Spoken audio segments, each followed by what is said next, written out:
Shalom à tous les enfants d'Israël. Eh bien, j'aimerais vous raconter et vous décrire les histoires qu'ont vécues les sages d'Israël. Et aujourd'hui, on va commencer avec le sage Hillel Hazaken, le prince d'Israël. Alors, Hillel Hazaken n'a pas toujours été le prince d'Israël. Il est venu de Babylonie et il a fait la route jusqu'en terre d'Israël. Voici qu'à l'âge de 40 ans, il a commencé à s'adonner à l'étude de la Torah. Et les enfants, qu'est-ce que vous croyez? C'était facile? C'était extrêmement difficile. Il n'avait pas d'argent. Et le seul métier qu'il a trouvé, c'était bûcheron. Il allait couper du bois dans les forêts. Et il gagnait un tréplic. Un tréplic, c'est une toute petite pièce de monnaie. C'est une moitié d'un dinar. Et avec cet argent-là, il revenait, il prenait la moitié pour payer le gardien du Beth Midrash, la maison d'études. Et oui, il y avait un gardien devant la maison d'études qui ne laissait pas tout le monde rentrer. Uniquement la personne qui payait. Et pourquoi fallait-il un gardien? Afin de montrer réellement si tu veux étudier la Torah ou pas. À cette époque, uniquement les personnes qui étaient vraies avec eux-mêmes, qui avaient de bonnes midotes, de bonnes qualités, un caractère extraordinaire, alors pouvaient demander à étudier la Torah. Comme ça c'était à l'époque. Alors là on testait la personne. Tu veux réellement étudier la Torah? Est-ce que tu es prêt à payer? Et effectivement, Hillel Hazaken prenait la moitié de son salaire, de ce qu'il gagnait dans la même journée, et il donnait au gardien. Le reste, il nourrissait sa famille avec. Et voici que de jour en jour, il allait là-bas, dans les champs, il payait le gardien, et il étudiait la Torah. Et voici qu'un jour, plein hiver, un hiver glacé,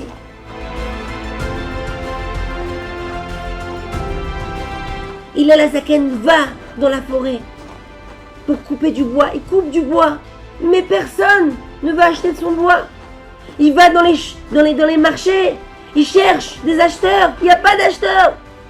Vous voulez pas de mon bois? Il tape aux portes. Non, il n'a pas réussi à gagner de l'argent ce jour-là. C'était un vendredi. Oi, comment je vais faire maintenant? J'ai besoin d'étudier la Torah. Là-bas, il y a Shemaya et Avtalion, les grands de la génération, qui enseignent la Torah. Comment je vais rentrer? Alors il va là-bas. Il dit au gardien, aujourd'hui, j'ai pas d'argent. S'il te plaît, laisse-moi rentrer. Et le gardien, il dit non, je te laisse pas rentrer. Mais je t'en supplie, aujourd'hui, j'ai tout simplement pas réussi, mais je trouverai. Non, je laisse pas. Je laisse uniquement les personnes qui payent. Mais je suis prêt à payer, mais j'ai pas. Je te laisse pas rentrer. Et voici qu'Hillel Hazaken. Il neige, il fait froid, il est dehors, il est habillé pauvrement. Alors que veut-il, Rabotai? Il rentre chez lui à la maison? Il dit, il n'y a pas. Étudier la Torah, c'est ma vie. C'est ma vie. Je vais pas lâcher. Il fait le tour du Beth Midrash. Est-ce qu'il y a une porte? Est-ce qu'il y a une fenêtre? Il n'y a pas. Il voit une échelle. Il dit, je monte. Il n'y a pas. Il monte. Il faisait froid. Froid. Le vent sifflait. Et là, il y avait la fenêtre par laquelle il y avait la lumière sur le toit. Il dit, je vais plaquer mon oreille sur la fenêtre pour écouter ce que Shemaya et Avtalion disent. Il s'allonge, il plaque. Le verre est glacé, le verre est froid. Mais c'est pas grave, je vais écouter. Et il s'y colle et il écoute. Il essaye d'entendre quelque chose. Le vent aussi.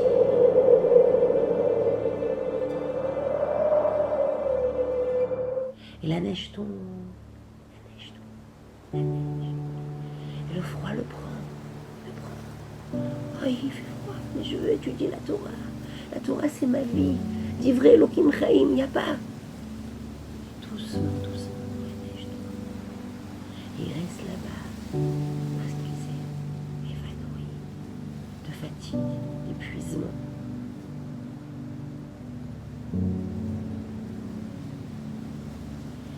Et au lendemain, lorsque Shemaya et Avtalion, le jour de Shabbat, rentrent dans le Beth Midrash, il n'y a pas de lumière. Il commence à étudier, mais Shemaya, il demande à Avtalion, ce sont les deux grands tzadikim de la génération. Qu'est-ce qui se passe aujourd'hui qu'il n'y a pas de lumière? Je ne sais pas. Mais regarde, on dirait un homme. C'est la forme d'un homme. Il y a un homme sur le toit. Vite, allez voir ce qui se passe. Les talmidim ils sortent, ils montent. Et ils voient, oui, sous 1,5 mètre de neige, Hillel Azaken était là-bas. On déblaye la neige, on le prend, on le ramène en bois. On le ramène dans le Beth Midrash. Allumez un feu. Mais c'est Shabbat. Mais c'est Pikouach Nefesh. Il peut mourir. Chauffez un feu. On chauffe du feu. On chauffe de l'eau. On lui met les pieds dans l'eau. On le réchauffe. Il reprend vie. On dit, celui-là, ça valait le coup de profaner le Shabbat pour lui. Pour son amour de la Torah. Cette Messirut Nefesh, ce don de soi, ça valait le coup d'étudier la Torah. Et vous savez les enfants, il a continué d'étudier, encore et encore, 40 ans. 40 ans où il s'est donné à l'étude de la Torah, non-stop, et de la pauvreté, ce n'est pas facile. Les sages nous disent que, après qu'une personne rend la Neshama, elle revient, elle remonte au ciel. Et Hachem demande, t'as étudié la Torah? Alors s'il dit, je pouvais pas, j'étais pauvre, j'avais pas d'argent, je travaillais pour gagner ma vie. Qu'est-ce qu'on va lui dire? Les enfants? On lui dira, étais-tu plus pauvre que Hillel? Tu étais plus pauvre que Hillel? C'est pas possible. Il n'y avait pas plus pauvre que Hillel. Et Hillel, il a quand même étudié la Torah. Alors pourquoi tu n'as pas étudié? Donc on est obligé d'étudier la Torah même quand c'est très difficile. Pour l'amour de la Torah, parce que la Torah c'est notre vie. Et Hillel, après 40 ans, il est devenu le prince d'Israël. Comment il est devenu le prince d'Israël? Il y avait un doute parmi les grands d'Israël. Shemaya et Avtalion, les grands d'Israël, sont partis, sont décédés. Et les sages d'Israël, les princes d'Israël, c'était la famille des Bnei Betera, les enfants de Betera. Et il y avait une très grande question. On ne savait pas si le jour de Pessah, qui tombe un Shabbat, on peut faire la Shrita au Korban le jour de Pessah, le jour de Shabbat. Shabbat, on ne fait pas la Shrita, mais là c'est le Korban Pessah. On doit offrir le sacrifice du Pessah. Et Hillel Azaken, alors que personne ne connaissait la réponse, il donne la réponse. Et les Bnei Betera, les princes d'Israël disent, waouh, celui-là, c'est lui qui va devenir le prince d'Israël. Parce que personne ne le surpasse dans la Torah, dans la sagesse de la Torah. Et oui, Hillel dit, parce que j'ai donné mon corps et mon âme, de toutes mes forces, j'ai étudié la Torah chez ma veille. Et vous auriez dû vous aussi étudier de toutes vos forces, et vous ne l'avez pas fait. Et effectivement, Hillel Azaken va vivre 120 ans. Et ces 40 dernières années, il sera le prince d'Israël. Et de ses enfants, et petits-enfants, et petits-petits-enfants encore, eh bien va sortir la dynastie de Hillel. Mais ce n'est pas surprenant, parce que Hillel, en fait, descend du roi David, de David Amelech. Hillel, le pauvre, le misérable, est devenu enfin le prince d'Israël.